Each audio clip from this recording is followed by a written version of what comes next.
गरीब साध साध सब नेक हैं, आप अपनी ठोरे, जो सतलोक ले जाएंगे वो साधु कोई और।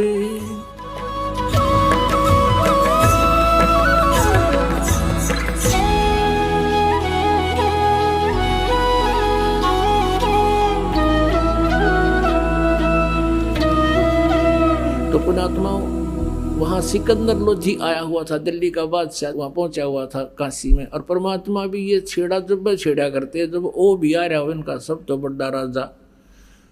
अब सिकंदर लोधी को पास पहुंचा, शेख तकी भी गेल जा रहा था साथ में, और शेख तकी के पास हिंदू मुसलमान सारे इकट्ठे होकर गए, राजा क्या रहा, बड़े अब बादशाह रहे हैं, उनको शिकायत किया, भगवान हमारा तो जीना आराम हो गया, बहन बेटियों का घर से बाहर निकलना मुश्किल हो गया, सरेआम वैश्यावृत्ति हो रही है, कौन है, किसने करी, लाए पकड़ कर कबीर जी को। और सिकंदर सामने खड़ा, वो दुष्ट इंसान है जिसको ऐसा राहत दी, ऐसे सुख दिए, आज उसकी बुद्धि भी चाल गई, उसकी बुद्धि भी स्लिप कर गई, और डर गया जनता ते कि तेरा राज ना चला जा।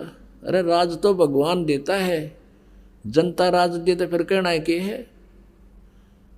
अब कहने का भाव ये है, परमात्मा को क्या सजा देनी चाहिए कि इसको बांध जोड़ के, हथकड़ी गल में तोक, हाथा में हथकड़ी, पैर में बेड़ी, और लगा के दरिया में डाल दो, गंगा में। ऐसा ही किया गया, नौका में बैठाकर बेड़ी और हथकड़ी लगाए लगाए, गले में तोक डले हुए, और परमात्मा को गंगा के बीच में जाकर पटक दिया। और दर्शक पूरी काशी चारों तरफ खड़ी, पूरी काशी के लोग। अब वो परमात्मा को जो जल में पटका, हथकड़ी बेड़ी अपने आप टूट के एक तरफ गिर गई, और परमात्मा उस जल पर ऐसे बैठ गए जैसे थल पर बैठा करे, और नीचे से लहरें खूब उमड़ उमड़ कर जा रही हैं। अब वो नौकाले तो वापस आ गए, परमात्मा बैठे नौके, और सब देखें अभी तो कोई नहीं डूबया। फिर शेख तकी ने कहा इसका पत्थर मारो, पत्थर मारो, लागे पत्थर मारन। फिर कहने लगा शेख तकी कि इसका तीर मारो, गोली मारो।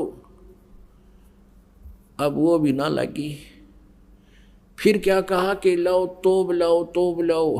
तो सारे बुद्धि भ्रष्ट हो रही, राजा ने आदेश दे दिया, तोब ले गए, और वहां से तोब के गोले मारे परमात्मा पे। वो कोई तो उड़े फंसे, हाँ, या फिर दूर जाकर पड़ा, मन मानो 2 किलोमीटर दूर कितना जोड़ तालाब में, परमात्मा ने इसी जगह ना पड़न दिया कि तोड़ का नाश करते हैं। कहते हैं 4 पैर तक, होए होए, यानी 12 घंटे तक वो दुष्ट आत्मा परमात्मा पर तोब के गोले, गोली, पत्थर, लट, कितना जो आत्मा जो मारे थे, और दाता का कुछ ना बिगड़िया। गरीबदास जी कहते हैं, गरीबदास उस पुरी में सबकी बुद्धि का नाश है, और फिर भी उनके सभी की बुद्धि का नाश हो रहा है, नो पहचान नहीं सके रहा भगवान बैठा, और इसका कोई असर नहीं हो रहा, पैर पकड़ लो हैं और माफी मांग लो। फिर परमात्मा ने सोचा कि ये शेख तकी इन भोली आत्माओं का कि न्यू रिहर्सल कराए जाएगा। एकदम नीचे बैठ गए जल में, डूबते दिख गए, सब ने खुशी बनाई, डूब गए डूब गए डूब गए। फिर की रेती रेग इसके ऊपर। शेख तकी ने भेजे रविदास जी के पास कि पूछो वो कहाँ है, भगवान कहा करता कबीर को, भगवान है कबीर, भगवान है कबीर, पूछो कहाँ है वो। वहाँ गए थे कबीर जी, वहाँ एक तारा लेकर अपने शब्द लग रहे, उन्होंने देख कर उल्टे भाग लिया जी, वो बैठा वो बैठा वो बैठा। फिर पकड़ लिया परमात्मा को।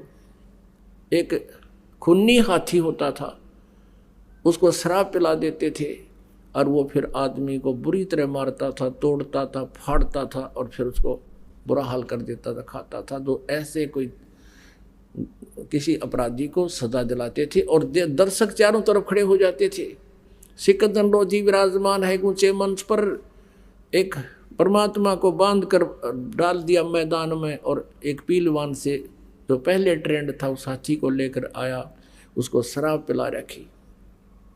अब हाथी जब निकट आया परमात्मा के, तो एकदम परमात्मा ने एक शेर का रूप दिखा दिया, हाथी तो लीद कर चंगाड़ मार उल्टा भाजे और पीलवान ने सोची तेरी नौकरी गई, अब तू मरेगा। उसका सीधे भाले ठोकर उसने फिर सीधा करे, वो फिर देख कर भाग ले।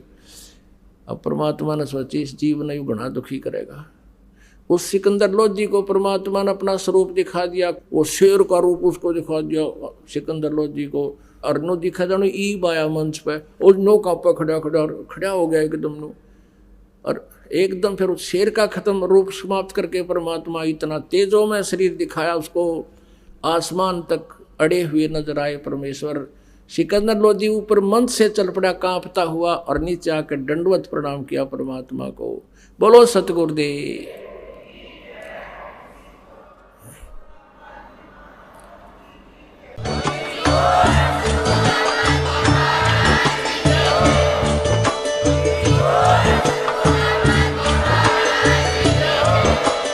आप सुन रहे थे जगत गुरु तत्वदर्शी संत रामपाल जी महाराज जी के मंगल प्रवचन।